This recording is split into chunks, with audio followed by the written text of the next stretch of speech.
Hello everybody. We are here tonight to talk about county business, believe it or not. I'm here tonight with Dave Gutenberger. We are going to be talking about the budget. There's a lot of things flying around about the budget, how it works, who's responsible for what, and we really want everybody to understand the real picture here so that you can know what's right and what's wrong. We have, like I said, Dave's here with me. We've attended many meetings in combination, obviously, in the last year and a half, and Dave goes back farther than I do, and we have inside scoops on how this all happened. Dave has been through many budgets over the years. I have enjoyed my first one this year, and I think you're going to appreciate getting to understand more about how it all works. So this is also a springboard video from an article that was in the Beaver Dam paper. Is it today or yesterday? I can't remember, but Dave's going to read a little bit from that too to bring it around to how this all works. Dave, good to have you here. Thanks, Dan. So, as Dan indicated, there was an article on February 3rd in the Beaver Dam paper, and it says basically Dodge County Sheriff and board member at odds over employee compensation. So I want to read just a few captions from this, and then we'll springboard to a discussion about the budget. Sure. So it starts out, it says, a Dodge County board supervisor and the sheriff are at odds over employee compensation. At issue is the 1.25% raise initially approved in the 2022 budget. There was pushback from some department heads like Sheriff Dale Schmidt. We'll come back to this pushback because the pushback didn't happen till well after the actual budget was approved. Sigmund called into the January program. He's referring to this article refers to a WBEV Community Comment. Right. Yep. Dan called into the January program questioning why Schmidt blamed the county board when it was the county administrator who proposed the initial salary figure. He says it comes across as a half-truth. Sigmund says the board was not responsible for the 1.25% and wondered why the sheriff did not mention his concerns prior to the budget adoption.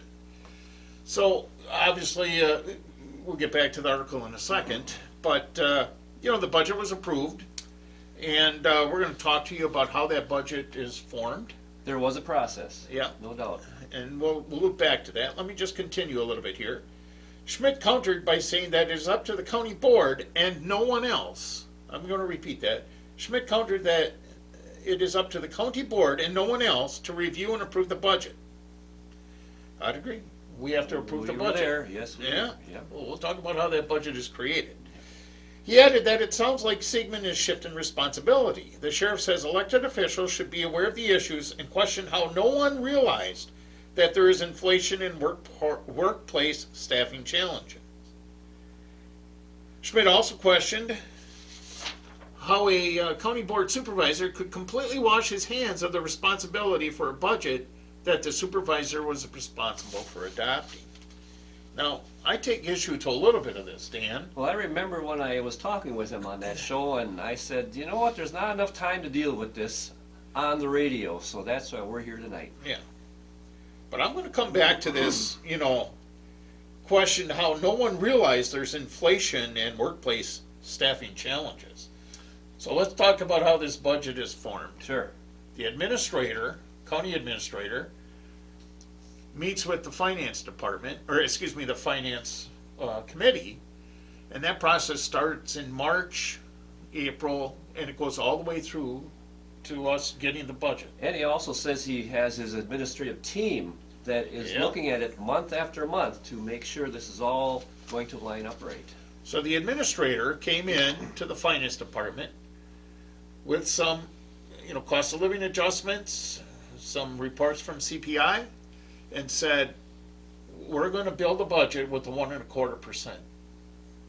Finance department, the finance committee approved that, and the whole budget apparently is built around that 1.25% increase. Now, as a board member, we really don't get involved.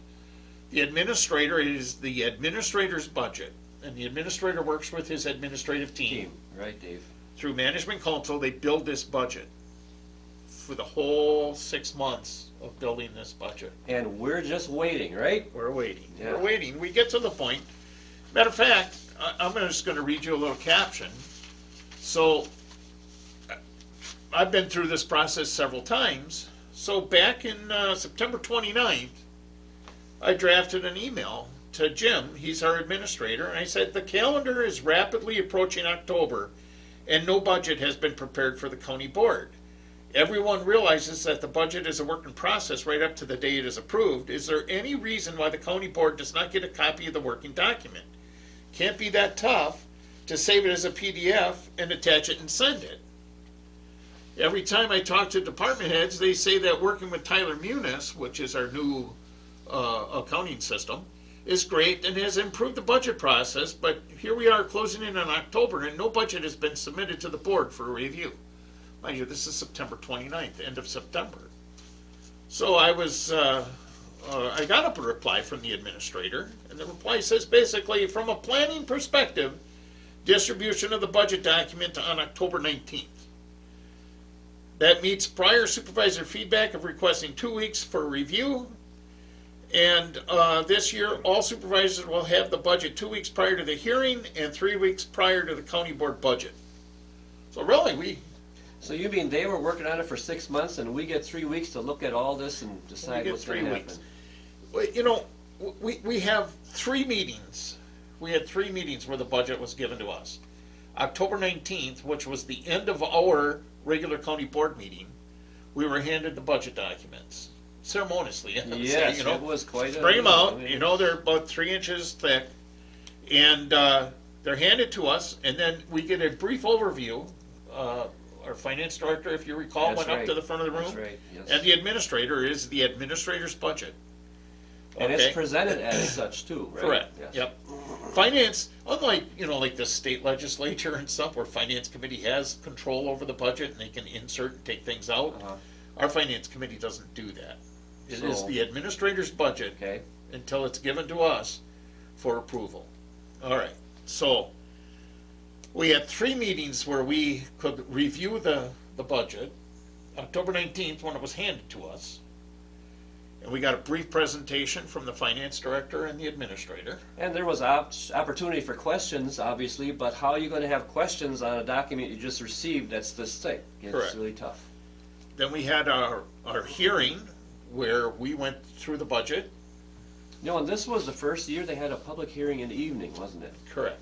And we had a lot of folks that came and did talk, but how many people talked about this issue?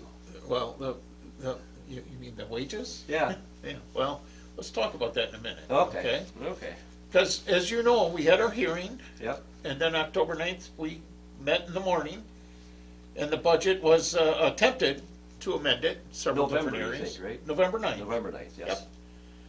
So from October 9th to November 9th, we had basically 3 weeks. All right? Okay, So, I don't know about you, but I can tell you, nobody contacted me. Nobody. Not a department head, not an administrator, not an employee, and not a citizen. Nobody said, and I'm gonna refer back to this article there, right?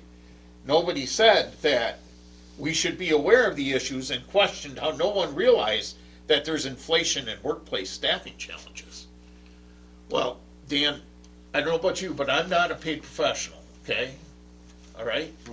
These department heads, they're paid specifically to put the budget together, and I have high expectation that they do that. And if there's problems with staffing or problems with inflation or something, there's no reason that they didn't call me. Matter of fact, they had the That was- opportunity during the hearing. it was They could actually have stood up. their responsibility to do so. Well, they could have stood up at the Yep, hearing. Yep, They could have called us between the hearing and the actual adoption. there was time. There was time. Yes, Matter of there was fact, time. they have the opportunity to actually place this stuff in the budget themselves. They make these decisions with the administrator. And that's what they're paid to do, that's their job, right? Well, that's their job. I mean, I don't want to say that it's not my responsibility to pass the budget, but I can tell you firsthand, I attempted to change wages once in the budget, and it's a big chore. All right? in my experience, I've seen and I've even experienced it, that when you provide an amendment to a budget, it's a long shot. I mean, there's just not a lot of receptiveness to trying to do that. Yeah. They don't help you. All I can say is, if somebody would have called me, we could have had discussion about it. We could have had discussion before the adoption. We could have delayed it maybe a little bit. Not long. I mean, we're right at the end Yes, of, right, right, state right. law there. The statutes say it has to be passed by a certain time. But there's opportunity, Yep. and never heard from anybody. That's my point.